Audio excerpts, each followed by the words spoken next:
सबको सादर प्रणाम। दक्षिण भारत हिंदी प्रचार सभा यूट्यूब चैनल के मार्गदर्शन सत्र में आप सबका हार्दिक स्वागत है। मेरा नाम षणमुगम है। मैं 1980 से 2016 तक पंजाब एंड सिंध बैंक में कार्यरत था। अब सेवानिवृत्त हो गया हूँ। मैं तब भी प्रचारक था, अब भी प्रचारक हूँ। आज आपके सामने मैं विशाल उत्तरार्ध के द्वितीय प्रश्न पत्र के पाठ्यक्रम में निर्धारित किताबों में से सूर्योदय जो एकांकी संग्रह है, उस किताबों में से कुछ विश्लेषण प्रस्तुत करने वाला हूँ। सूर्योदय किताब तो एक एकांकी संग्रह है। आप तो विशाल उत्तरार्ध पर आ गए हैं। आपको ये मालूम होने की आवश्यकता है कि नाटक और एकांकी में क्या फ़र्क है। नाटक माने वो तो असीमित पात्र के आधार पर कई घटनाओं को लेते हुए एक बहुत बड़ी कथा वस्तु निर्धारित करेंगे और उसके बारे में विश्लेषण करेंगे। लेकिन एकांकी ऐसा नहीं है। वो तो सीमित पात्र के साथ एक दो या तीन घटनाओं के समन्वय करके उसी के द्वारा किसी एक विशेष को यानी किसी एक भावना को हमारे सामने प्रस्तुत करेंगे। ऐसे ही क्रम में विशाल उत्तरार्ध में तो अभी हम देखने वाले हैं सूर्योदय नामक किताब के बारे में। इस संग्रह में यानी इस एकांकी संग्रह में तो कुल मिला के 6 एकांकी हैं। सर्वप्रथम हम सूर्योदय एकांकी पर थोड़ा देखेंगे। कला के बारे में इसमें पूर्ण विश्लेषण हुआ है। कला तो एक महान और उच्च कोटि का है और उसका मूल्यांकन करना तो उस कला का अपमान करने जैसा है। कलाकार वास्तव में ईश्वर का ही एक रचनात्मक प्रतिनिधि है। ईश्वर के निर्माण किए हुए विश्व का पुनर्निर्माण करने की शक्ति या क्षमता सिर्फ कलाकार के पास ही है। इसी आदर्श कला और एक राजसत्ता के बीच में जो संघर्ष हो जाती है, उसी का एक विश्लेषण या एक वर्णनात्मक कथा वस्तु है एक सूर्योदय एकांकी। इस एकांकिका का नाम है कमलाकांत वर्मा।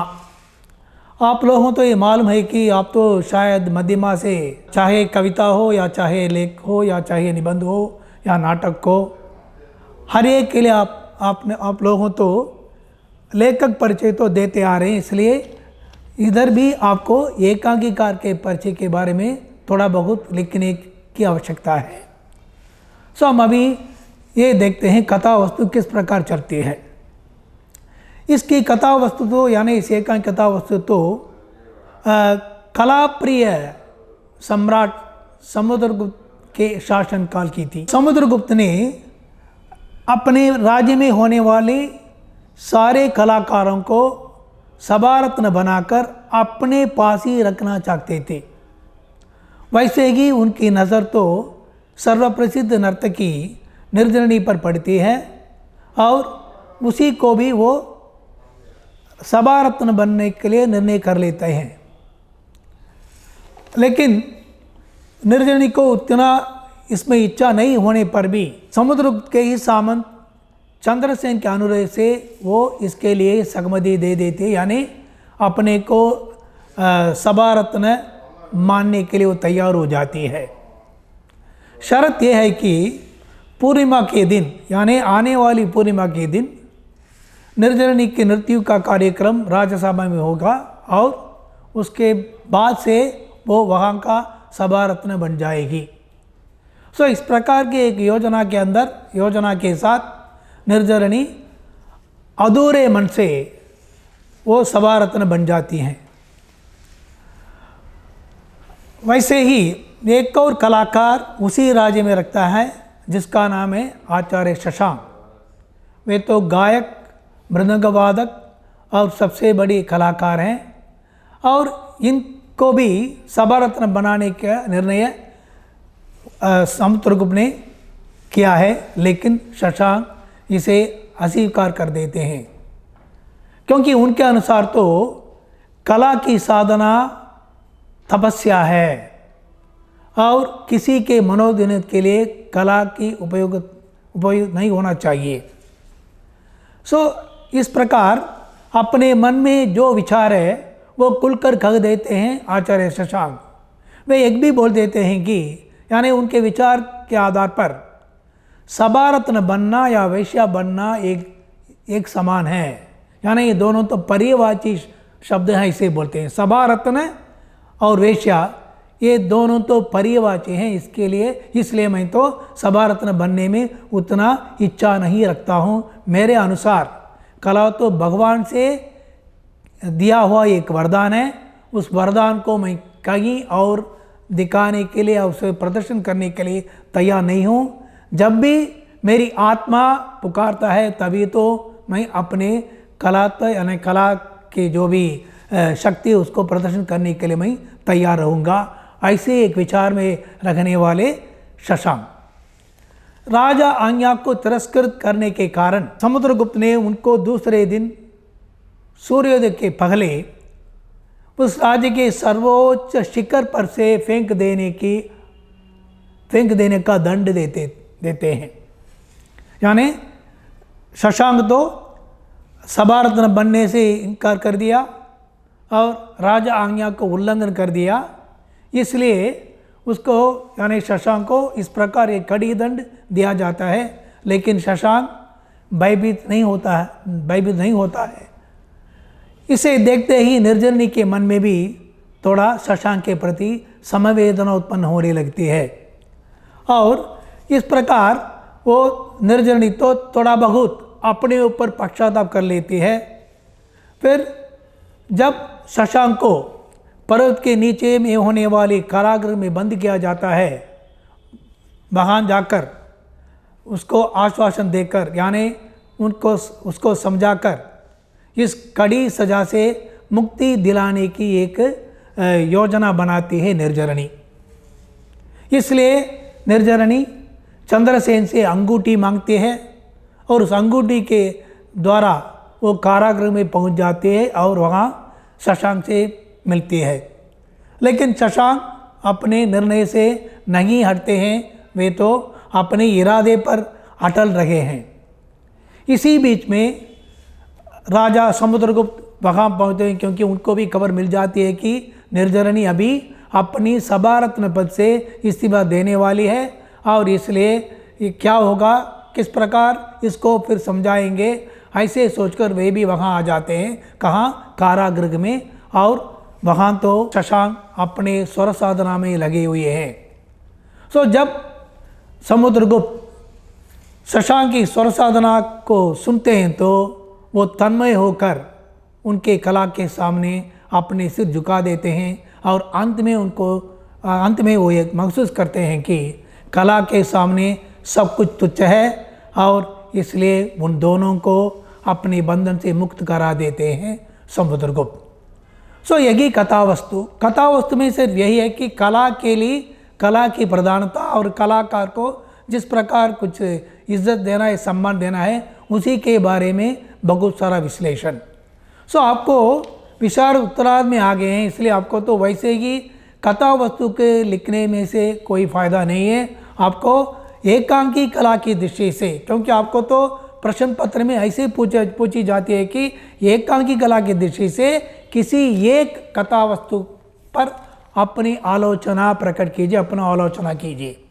इसलिए आपको एकांकी कला की दृष्टि के बारे में थोड़ा बहुत जानकारी प्राप्त होना ज़रूरी है। यानी इसके लिए एकांकी के लिए कुछ लक्षण है, यानी उन लक्षणों को आपको अपने मन में रखना पड़ेगा। यानी सर्वप्रथम कथा वस्तु आपको मालूम है, जिस प्रकार कथा के प्रवाह चलती रहती है और कथा के प्रवाह के साथ साथ किस प्रकार उसमें आने वाले पात्र अपने बर्ताव करते हैं, वार्तालाप करते हैं और जगह जगह जिन जिन पात्रों की वार्तालाप से हमारे मन में एक प्रकार की असर उत्पन्न हो जाती है, ये सब तो आपको लिखना है। और दूसरा है तो कथोपकथन। ये कथोपकथन क्या है? संवाद, यानी पात्रों के बीच में होने वाली बातचीत, जो भी बताते थे, कथोपकथन का मतलब कथा में आने वाले जो भी कथन, स्टेटमेंट।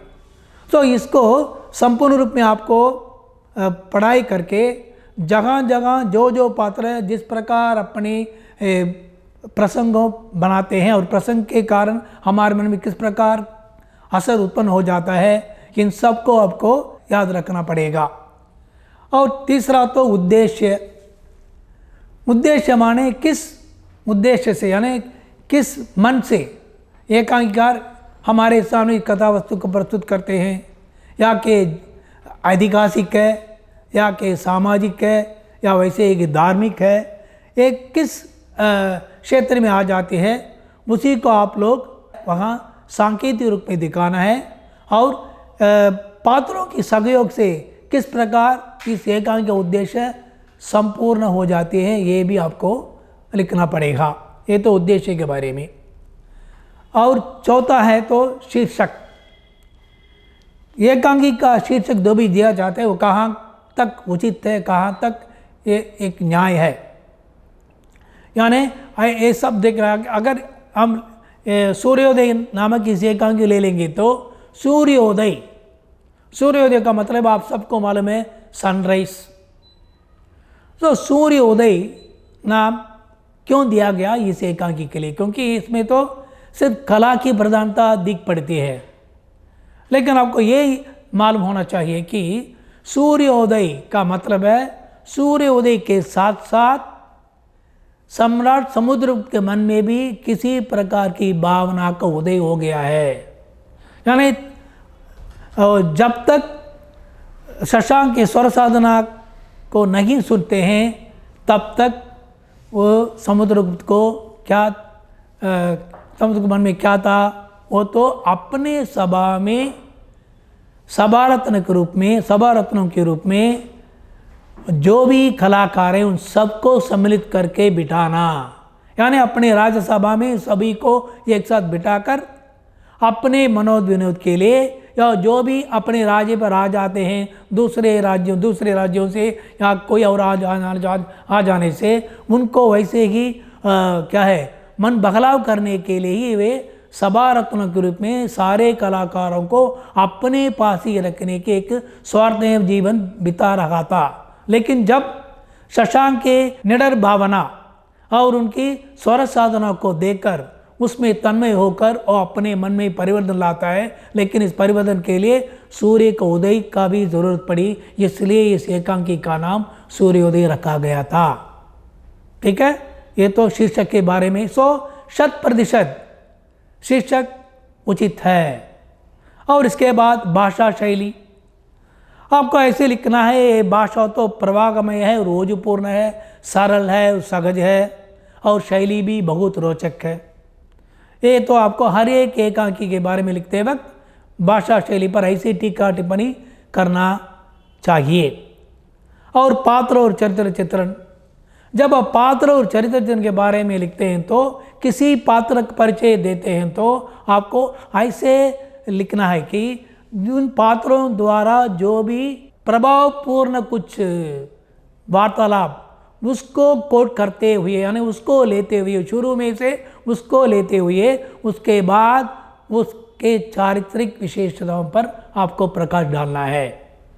यही एकांकी कला की दृष्टि से आपको एक आलोचनात्मक लेख लिखना है ये किसी एकांकी पर, क्योंकि विशाल उत्तरार्ध में आगे हैं, वैसे ही कथा वस्तु लिखने से आपको अंक तो मिलेगा, अंक के बारे में किसी चिंता नहीं है। फिर भी जब आप, क्योंकि आप विशाल उत्तरार्ध का मतलब है आप विशाल उत्तरार्ध उत्तीर्ण होने के बाद आप लोगों तो उपाधि पाने वाले हैं, यानी डिग्री पाने वाले हैं।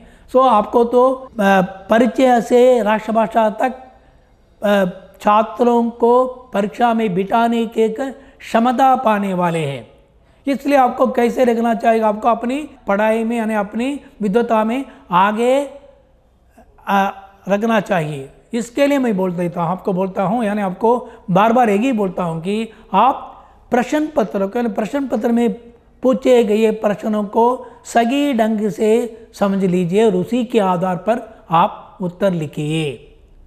एकांकी कला की दृष्टि से का मतलब एकांकी कला के लिए क्या क्या किन किन चीज़ों की ज़रूरत है और उसे किस प्रकार हम उसके आधार पर उन शीर्षकों पर किस प्रकार हम उसके बारे में बता सकते हैं, ये सोच लीजिए और आगे लिखिए।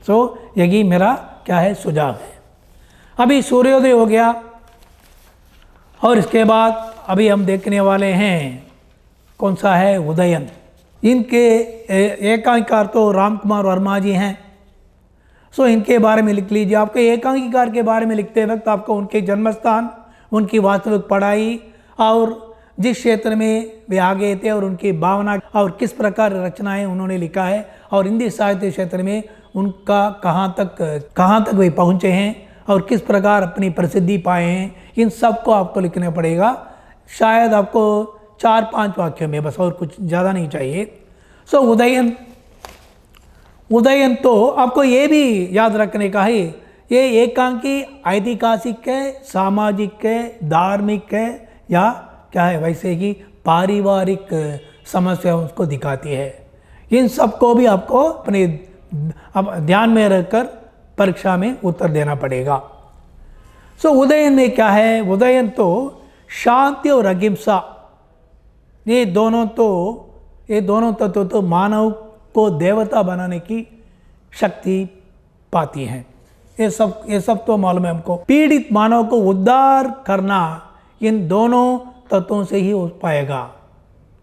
अगर जो भी बहुत पीड़ित हैं, बहुत वेदना में हैं, उनको अपनी पीड़ा से बाहर लाने की शक्ति शांति और अहिंसा के द्वारा ही हो सकता है। इसी सत्य पर ही महात्मा बुद्ध यानी तथागत अपने सिद्धांतों पर अटल रहे। फिर भी संसार में तो हम देख रहे हैं हमेशा सत्य और असत्य के बीच में कुछ लड़ाई यानी संघर्ष, अहिंसा और हिंसा के बीच में कुछ संघर्ष, ये सब तो होता ही जा रहा है आज तक। लेकिन अंत में सत्य और अहिंसा का ही जीत हो जाती है, ये भी हमें मालूम है। फिर भी हम व्यर्थ में असत्य के बीच जोड़ते हैं, अहिंसा के कुछ कार्य में अपने आप को लग जाते हैं, क्या अनजानी से। उदयन की कथाओं से ऐसा है, ये तो कौशंबी के सम्राट हैं और अरुणी नामक एक राज्य को जीतकर कौशंबी लौटते हैं, यानी अपनी राजधानी लौटते हैं। उनकी दोनों रानियां तो उनकी स्वागत की तैयारी में लगी हुई हैं और इसी बीच में अपनी शीतल और दिव्य वाणी द्वारा लोगों के मन में शांति स्थापित करने हेतु तथागत कौशंबी पहुंचते हैं। इस बात को जानकर सम्राट उदयन अप्रसन्न हो जाते हैं, क्योंकि उनको तो अहिंसा पर बिल्कुल विश्वास नहीं रहा। इसके अलावा यानी साथ ही साथ उनको ये भी मालूम है कि उनकी दूसरी सामावती तथागत पर बहुत सम्मान रखती है। इसलिए उदयन ऐसे ही सोचता है कि वातायन के मार्ग से जब तथागत प्रवेश करते हैं तो उन पर तीर छोड़कर तथागत की हत्या के लिए षड्यंत्र रचते हैं उदयन। यानी वो तथागत को मारने के लिए एक षड्यंत्र रचते हैं उदयन। क्योंकि उदयन के अनुसार तथागत जो अपनी सोते हुए बच्चे और पत्नी को आधी रात में छोड़कर कहीं चला जाता है, ऐसे व्यक्ति जो कर्मयोग को बोलकर अपने परिवार को छोड़कर कहीं भाग निकल जाते हैं, तो ऐसी व्यक्ति कहाँ से अहिंसा को उपदेश दे सकता है। इसी सोच और अहिंसा पर उनके मन में होने वाली अविश्वास, ये सब तो उदयन को क्या कर लेता है, एक कूनी बनाने के रास्ते में ले जाता है। इसलिए वो ऐसे एक योजना बना देता है तथागत को मारने के लिए। उदयन तो तथागत को मारने के लिए षड्यंत्र रचते हैं। कारण यह है कि उदयन का विश्वास तो कृपान पर है, लेकिन तथागत का विश्वास तो अपनी मधुर वाणी में। उदयन हिंसा से प्रसन्न होते हैं तो तथागत अहिंसा को जीवन का अर्थ मानते हैं। उदयन दंड देते हैं तो तथागत क्षमा कर देते हैं। तो इस प्रकार उन दोनों के बीच में आकाश और पाताल के बीच का अंतर रखती है। सो वैसे ही योजना के अनुसार जब उदयन तथागत पर तीर चलाता है तो वह वासवदत्ता की प्रधान परिचारिका मंजू घोषा पर लग जाता है। सो उदयन का लक्ष्य तो तथागत मारना है, लेकिन लक्ष्य कहाँ गया? अपनी पत्नी वासवदत्ता की प्रधान परिचारिका मंजू घोषा पर लग जाता है। एक घटना चक्र ऐसा गुम है कि सत्य की महिमा ने तथागत को बचाती है।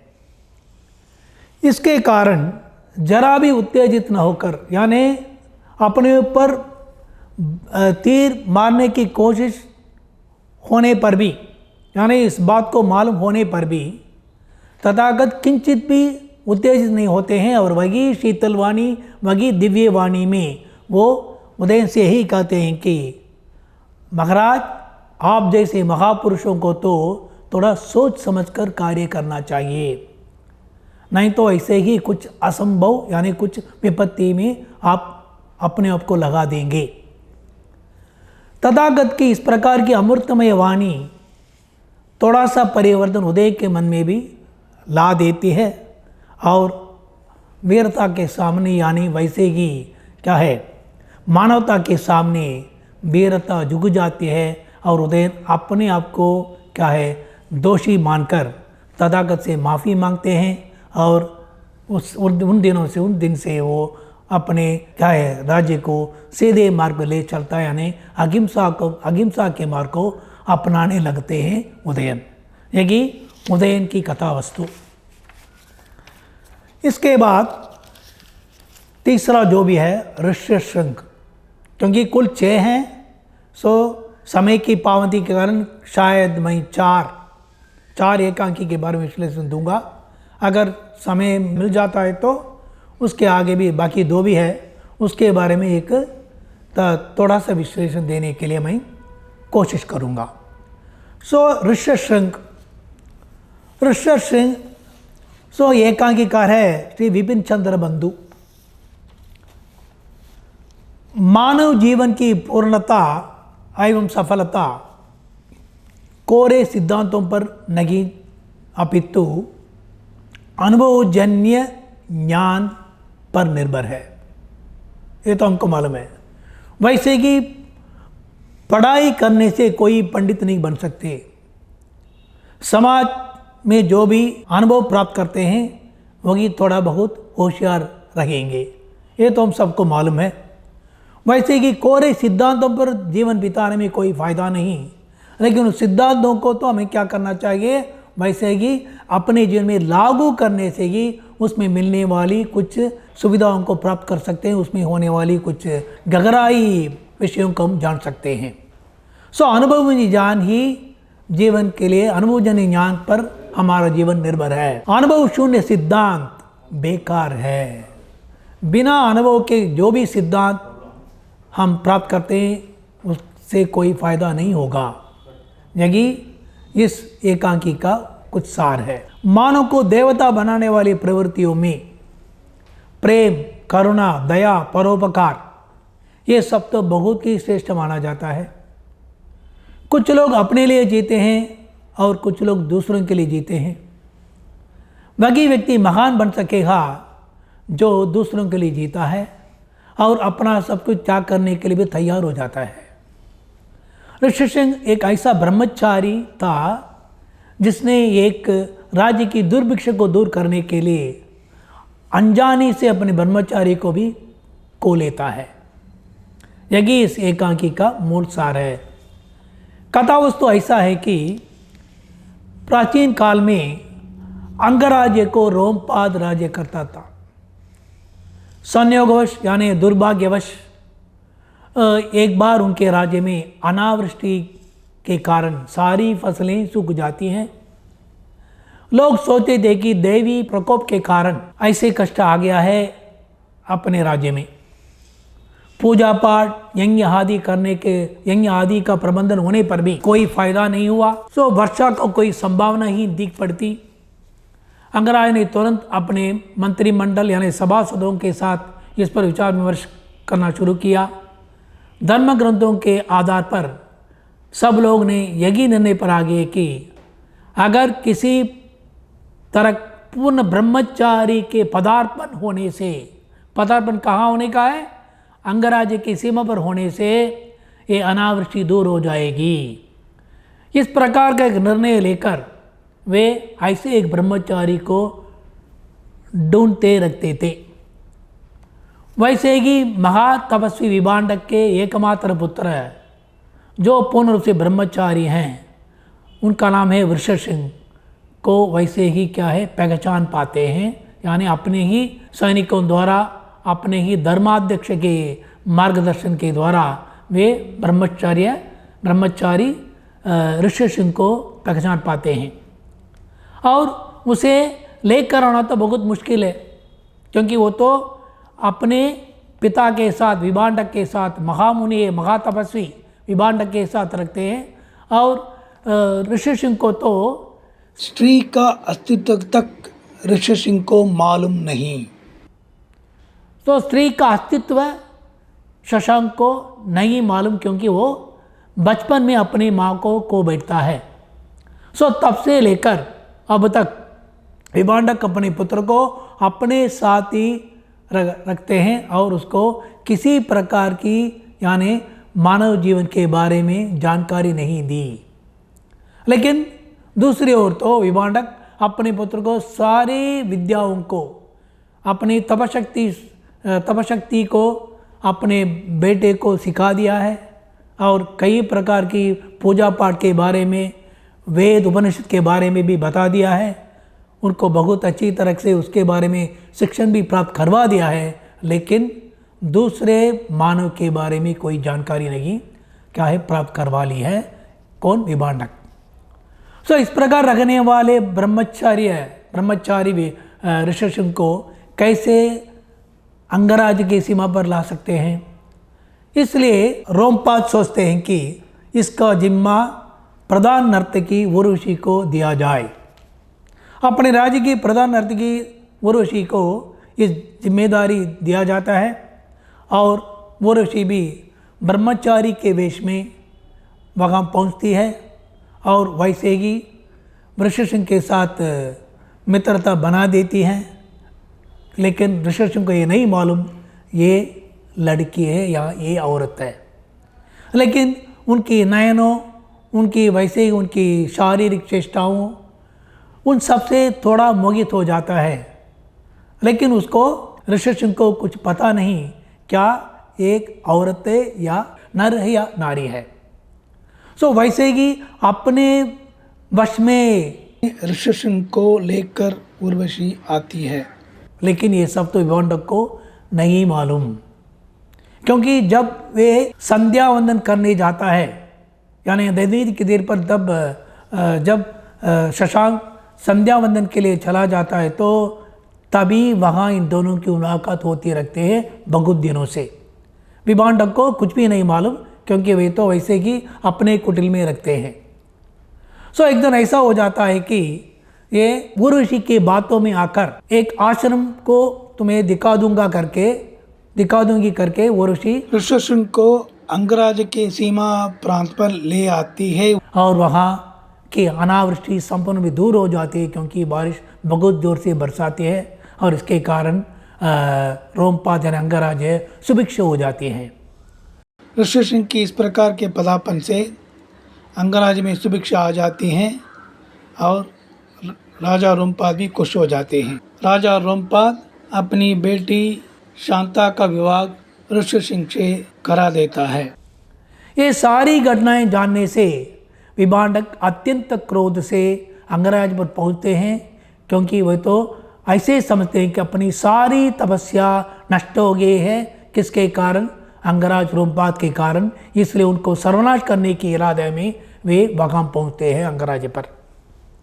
जब अंगराज्य पर पहुँचते हैं तो अंगराज्य के महामंत्री उनको आश्वासन देते हैं कि ये तो ऋषसिंह ने महान उपकार किया है और इसके कारण आपका जो भी तपस्या वो कभी भी नष्ट नहीं होने वाली है, और बल्कि ये तो सफल हुई है, यही आपको जान लेना है, ऐसे बोलते हैं महामंत्री। साधु विभांडक इसे सगी समझकर यानी सगी बात को समझकर विभांडक शांत हो जाते हैं और वहाँ से निकल जाते हैं। ये तो ऋषि सिंह नामक कथा वस्तु। ऋषि सिंह में क्या है, जो भी लोग अपने अंदर कुछ भावना रखकर यानी पढ़ाई करके अपने को क्या है ऊंची क्षमता पाने के बावजूद भी अगर अपनी क्षमता को बागर नहीं बांटते हैं तो उससे कोई फायदा नहीं।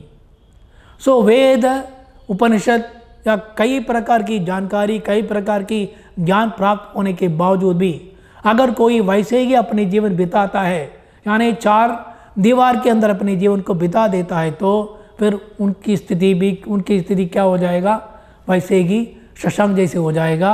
और विभांडक तो ऐसे ही मानते आ रहे थे कि अपनी तपस्या को अपने बेटे तक सीमित रखना है और अपने बेटे को आगे एक बहुत बड़ा तपस्वी करके दिखाना है।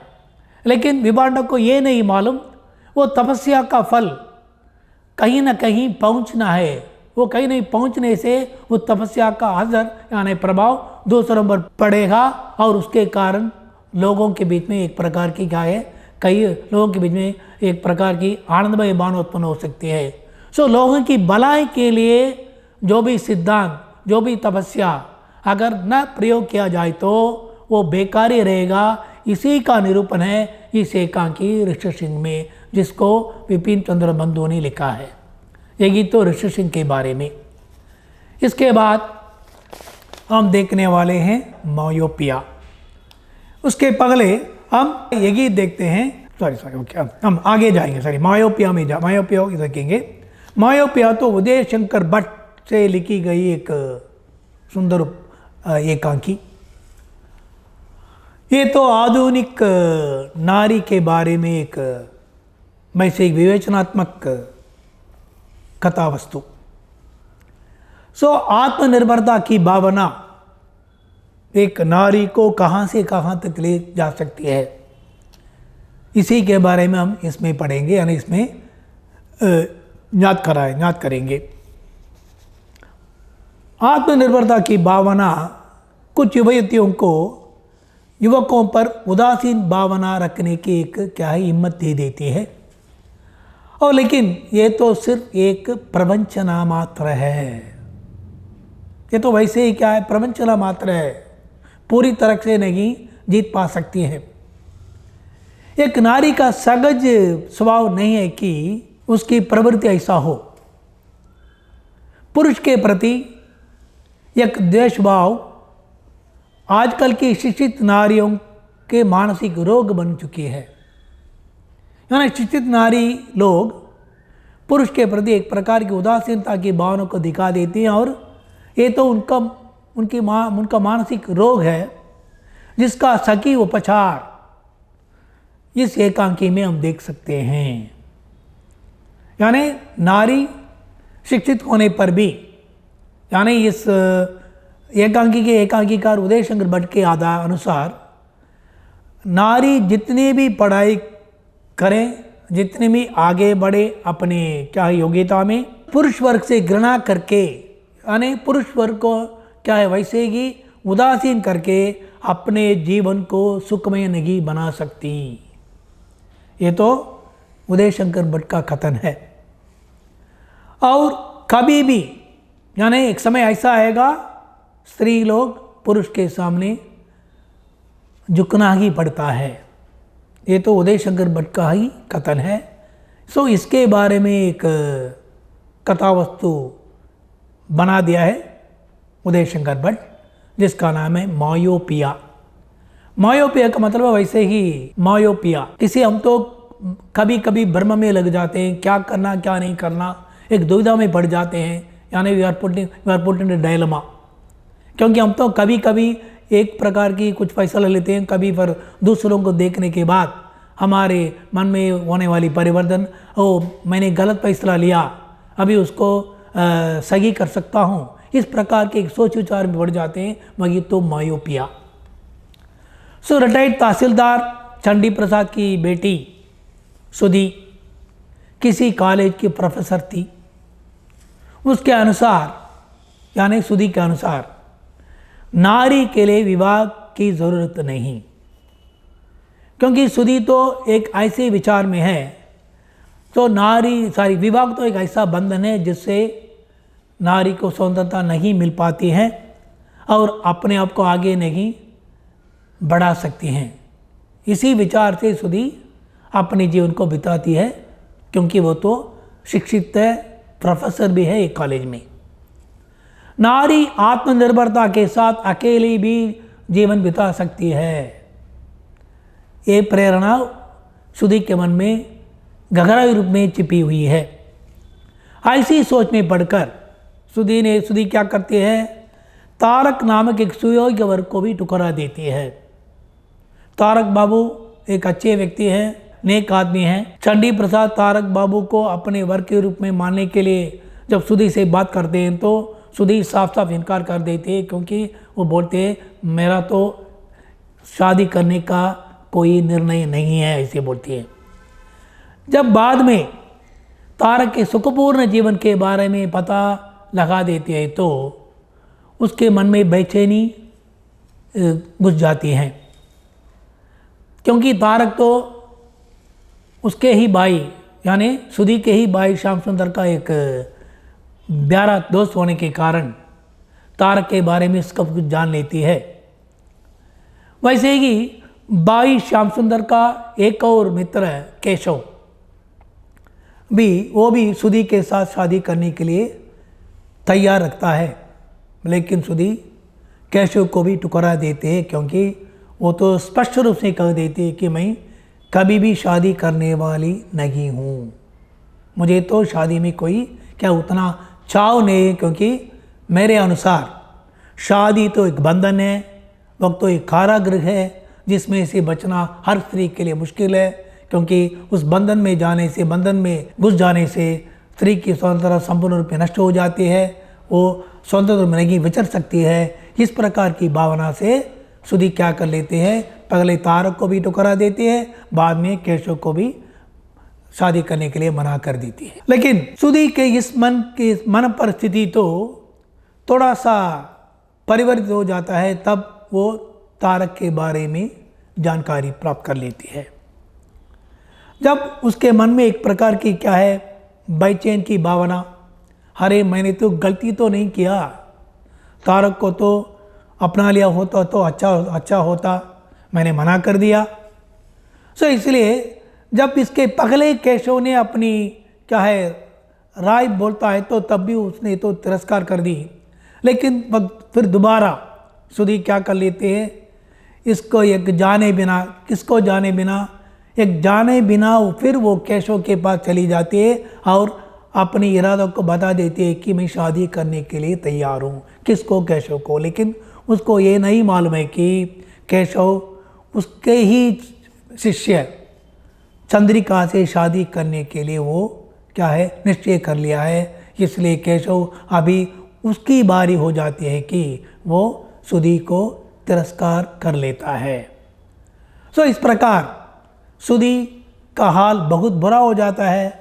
वो तो अभागिन नारी के रूप में अपने जीवन में अंत तक रखने वाली बन जाती है। यही मायोपिया। मायोपिया के बारे में आप लोग तो कथा वस्तु तो ठीक है, किस प्रकार एकांकी कला की दृष्टि से इस मायोपिया के बारे में लिखेंगे। पहले कथा वस्तु पहला शीर्षक है। उक्त एकांकी कथा वस्तु पारिवारिकता पर जोर देती है, यानी पारिवारिक समस्या जिस प्रकार होगा उसमें क्या क्या त्रुटियां हैं, उसमें बचने के लिए क्या क्या कर सकते हैं, इसी पर आधारित है इस एकांकी। जीवन में विवाह की जरूरत, पति तथा पत्नी के बीच में होने वाली वास्तविक प्यार आदि पर इस एकांकी में विश्लेषण हुआ है। क्योंकि सुधी तो पहले ऐसे सोचती है कि शादी एक बंधन है, विवाह एक मानसिक कमजोरी है, लेकिन बाद में जब तारक और अनामा, श्याम सुंदर और मधु, केशव और चंद्रिका, इन तीनों दंपतियों के जीवन के बारे में जान लेती है तो अपने ऊपर ही पश्चाताप कर लेती है, क्योंकि वे तो अभागिन बन जाती है। क्योंकि उसको तो 2 बार मौका मिला, एक बार तारक को शादी करने के लिए और दूसरी बार केशव को शादी करने के लिए। दोनों बारी में अपनी क्या है अवसर का ने अपनी क्या है संदर्भ को उसने तो खो लिया है। अभी अभागिन के रूप में बैठे है सुधी। यही तो कथा वस्तु। नंबर 2 कथोपकथन। सो पारिवारिक परिस्थितियों के बदलाव के साथ पात्रों के वार्तालाप तो अत्यंत रोचक है इस एकांकी में। क्योंकि सुधी के द्वारा जो भी क्या में वार्तालाप या संवाद हम पढ़ते हैं तो उससे हमें पता चलता है कि किस प्रकार रोचकता है। खासकर सुधी पात्र का मन परिवर्तन यहाँ उल्लेखनीय है। अपने आप में वो क्या है अपने ऊपर वो कोसते अपने ऊपर पश्चाताप कर लेते हैं अपनी ही बातों द्वारा। यही कथोपकथन। तीसरा उद्देश्य क्या है इस मायोपीय एकांकी में? शादीशुदा जीवन से मिलने वाली क्या है सच्चा प्यार और सहयोग ही इस एकांकी का उद्देश्य है।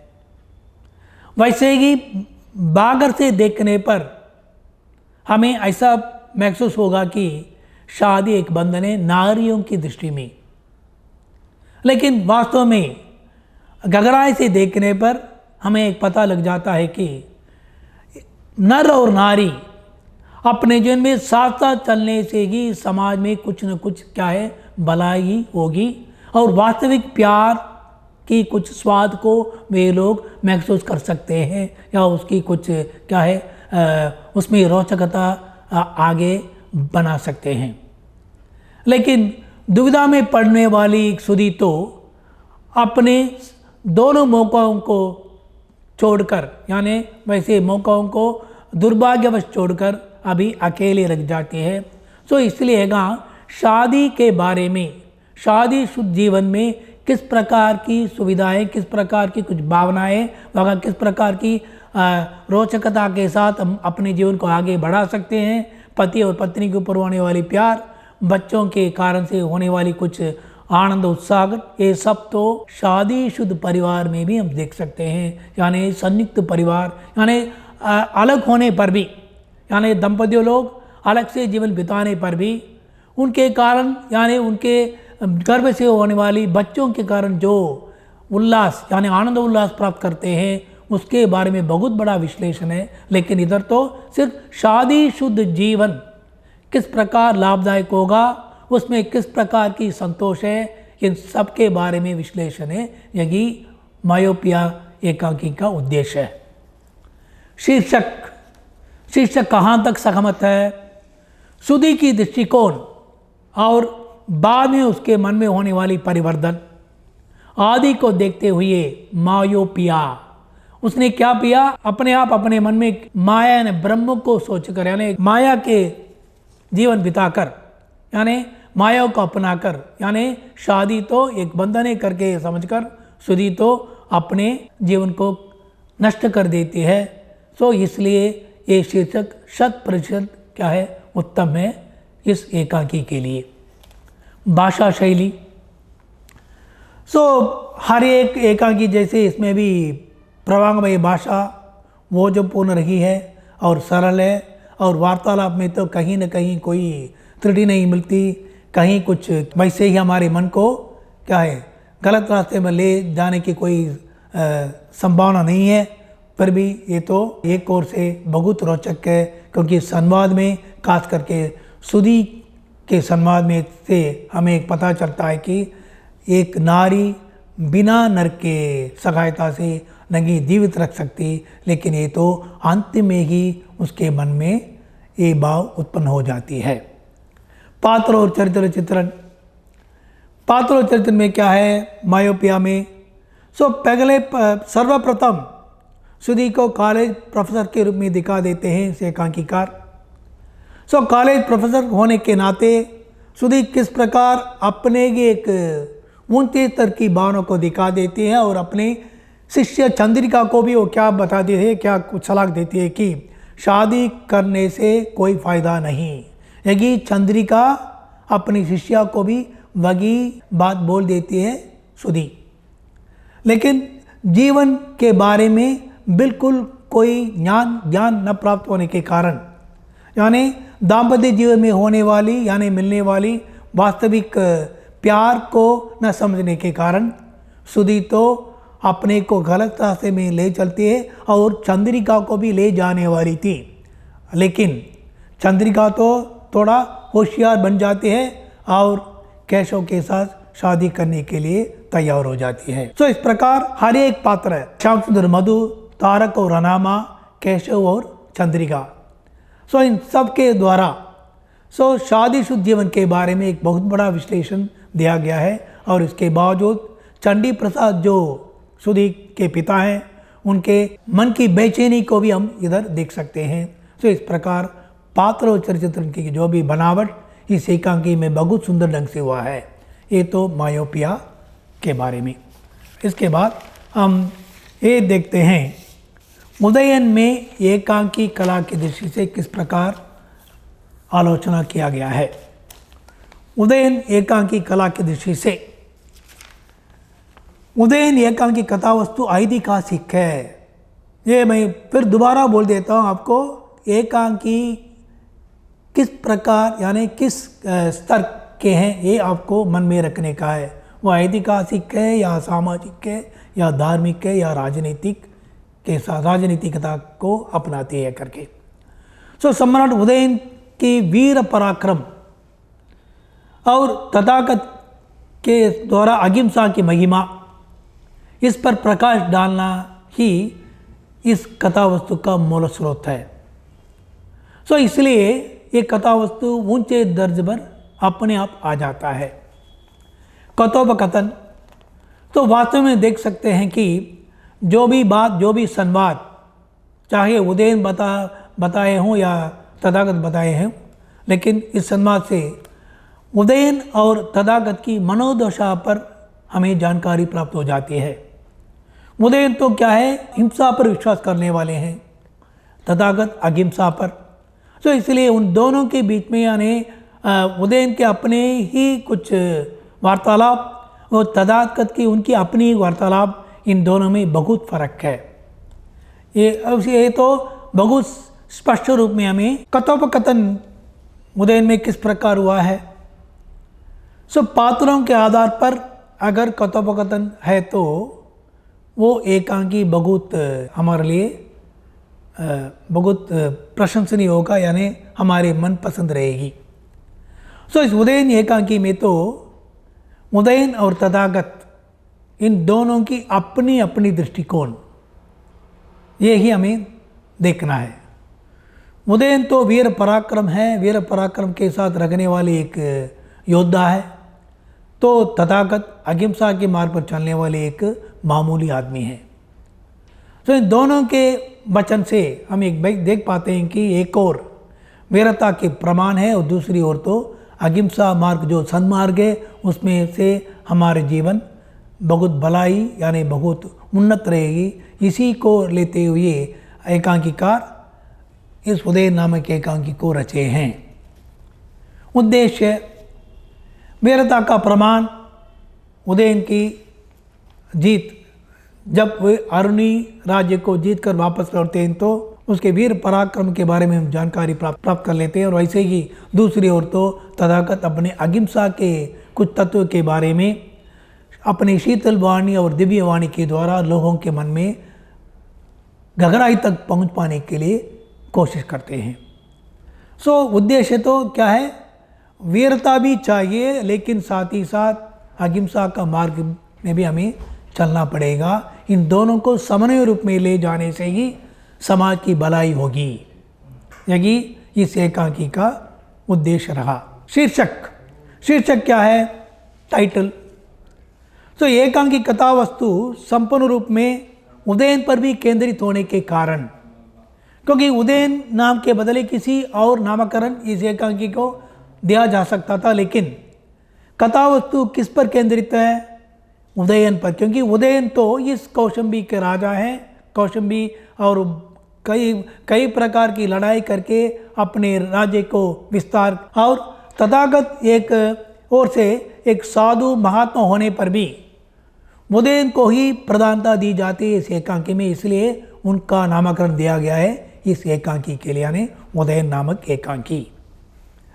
और भाषा शैली, भाषा तो इसमें तो वीर पराक्रम के बारे में कुछ विषय होने के कारण इसमें तो बहुत वीरता की झलक हम अधिक मात्रा में इसमें पढ़ पाते हैं यानी सुन पाते हैं।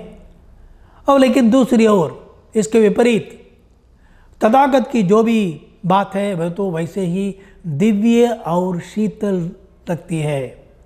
यानी पहले ही मैंने बोला, पहले ही हमने ये देखा कि तथागत और उदयन के बीच में आकाश और पाताल के बीच में होने वाली अंतर है, क्योंकि एक और तो वो शोर मचाते हुए अपनी वीरता के बारे में प्रशंसा सुनते हुए आगे चलते हैं, लेकिन दूसरी ओर तथागत तो अपनी शीतल और दिव्य वाणी के द्वारा लोगों का अपने पास खींचने की प्रयास करते हैं।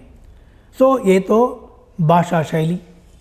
और पात्र और चरित्र चित्रण, इसमें तो क्या है, नाम मात्र के लिए कौन कौन आते हैं, सामावती, परिचारिका मंजुघोषा, वासवदत्ता, उदयन और तथागत।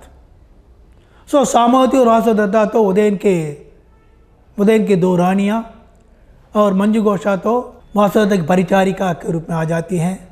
इसलिए पात्रों के चरित्र चित्रण में जहाँ जगह उदयन के बारे में बात करना है वहाँ तो उनके जो भी उनके ही कथन द्वारा उदयन के बारे में हम जान लेते हैं, और तथागत के बारे में बताने की ज़रूरत ही नहीं, क्योंकि वे तो हमेशा अहिंसा के बारे में, जीवन के अर्थ के बारे में, यानी जिस प्रकार सत्य हमेशा अपने लक्ष्य की ओर चली जाएगी, इसके बारे में बात करने से हमें तो क्या है, पात्र और चरित्र चित्रण का जो भी बनावट इसमें संपूर्ण रूप से सक्षमता के साथ दिखाई गई है। एक तो उदयन एकांकी के बारे में दृष्टिकोण, राइट। और अभी हम ये तो मैंने पहले ही बोला था, ये तो विशारद उत्तरार्ध के द्वितीय प्रश्न पत्र में निर्धारित पाठ्यक्रम की किताबों में से सूर्योदय पर अभी तक विश्लेषण हुआ है। लेकिन आपको तो विशारद उत्तरार्ध के द्वितीय पत्र में तो 3 किताब है, यानी दुर्योसामनी, सूर्योदय और क्या है, भारतवर्ष का इतिहास। कुल प्रश्न पत्र में आपको तो प्रश्न पत्र तो 100 अंक का है। इसमें तो प्रथम तौर पर आपको तो दुर्योसामनी जो नाटक है उसमें से कुछ अवतरण दिया जाएगा, और उसी में से संदर्भ सहित व्याख्या करने के लिए आपको प्रश्न पूछे जाते हैं, यानी उसमें तो 4 संदर्भ सहित व्याख्या लिखने का आपको। और उसके बाद प्रश्न नंबर 2 में तो आपको तो क्या है, किन्हीं 2 अवतरणों को संदर्भ सहित व्याख्या दीजिए। इसमें तो आपको तो सूर्योदय किताब से ही कुछ अवतरण दिया जाता है, यानी 2 आउट ऑफ 4, यानी 5 मार्क 5 अंक के हर एक के लिए, हर एक अवतरण के लिए। और प्रश्न नंबर 5 संख्या 5 में तो आपको एकांकी कला की दृष्टि से किसी एक पर अपना आलोचना कीजिए, यानी किसी एक की आलोचना कीजिए। तो यहाँ ही आपको ये याद रखना पड़ेगा एकांकी कला की दृष्टि क्या है, किस दृष्टि से एकांकी कला निर्धारित किया जाता है। उसके लिए मैंने तो 6 क्या है मुर्दे बोला है, कथा वस्तु, कथोपकथन, उद्देश्य, शीर्षक, भाषा और शैली, पात्र और चरित्र चित्रण। इन 6 विषयों को, 6 शीर्षकों को साथ लेते हुए आपको हर एकांकी कथा वस्तु को आपको क्या है लिखना है, यानी it should be frame like this with this 6 points, 6 subtitles. You will have to frame the entire story, या वैसे भी लिख सकते हैं। पहले कथा वस्तु क्या है, ऐतिहासिक है या पौराणिक है या सामाजिक है, और थोड़ा सा परिचय देने के बाद पहले आप देंगे एकांकिकार का परिचय, उसके बाद एकांकी का परिचय, उसके बाद एकांकी कला की दृष्टि से किस प्रकार हम आलोचना कर सकते हैं, वैसे आपको लिखना है। इसके लिए आप तो 1 आउट ऑफ 2 यानी 2 ही देंगे ऑप्शन में यानी विकल्प में, लेकिन आपको 1 लिखना पड़ेगा। उसके लिए 15 अंक मिल जाती है। प्रश्न नंबर 6 पर देखेंगे। अभी 2 टिप्पणी आपको लिखना है, 4 देंगे, उसमें से 2 चुनकर लिखना है, तो उसके लिए 5 अंक। ये टिप्पणियाँ भी किसी एक पात्र के बारे में ही पूछ लेंगे। और कुल मिला के मैंने पहले बोला था ये तो 6 एकांकी हैं, लेकिन अभी तो हमने 4 ही देखा है। बाकी 2 के बारे में संक्षेप में बताने वाला हूँ। अभी जो बाकी है, ये तो एक तो क्या है, बुझता दीपक है, और दूसरा तो क्या है, विशक कन्या। बुझता दीपक एकांकी तो इसका सार तो एक राजनीति से संबंधित है। युग बदलता है, परिस्थिति बदलती है, इसके अनुसार मानव समाज की मान्यता भी बदल जाती हैं। किंतु हमारे समाज में कुछ ऐसे भी लोग हैं जो अपने आदर्श को कभी नहीं छोड़ने वाले हैं। उसी का एक बहुत बड़े नमूना, सुंदर नमूना है राधेश्याम शर्मा, जो बुझता दीपक के नायक हैं। वे त्याग, आदर्श एवं सेवा भाव को अपने जीवन का चरम लक्ष्य मानते हैं। वे समाज के सामने अपने आदर्श भावनाओं को बनाए रखते हैं और कभी भी स्वार्थी नहीं बनते हैं। इसके विपरीत कुछ ऐसे लोग भी हैं जो अपने स्वार्थ के लिए दूसरों की हानि पर कभी नहीं सोचते और गलत रास्ते पर ऊंचे स्तर पाने के लिए भी प्रयास करते हैं, यानी प्रयास में लग जाते हैं। साथ ही साथ आदर्श व्यक्तियों को भी अपने स्तर पर नीचे ले आने का भी कुछ प्रयास में भी लग जाएंगे। अंत में ही वे अपनी भूल स्वीकारते हैं, पर तब तक उनका जीवन सर्वनाश हो ही जाता है। इसी का एक सुंदर चित्रण हम बुझता दीपक नामक एकांकी में हम देख पाते हैं। बुझता दीपक नामक एकांकी के एकांकीकार है भगवती चरण वर्मा। सो एकांक भी आपको कथा वस्तु को देखना है।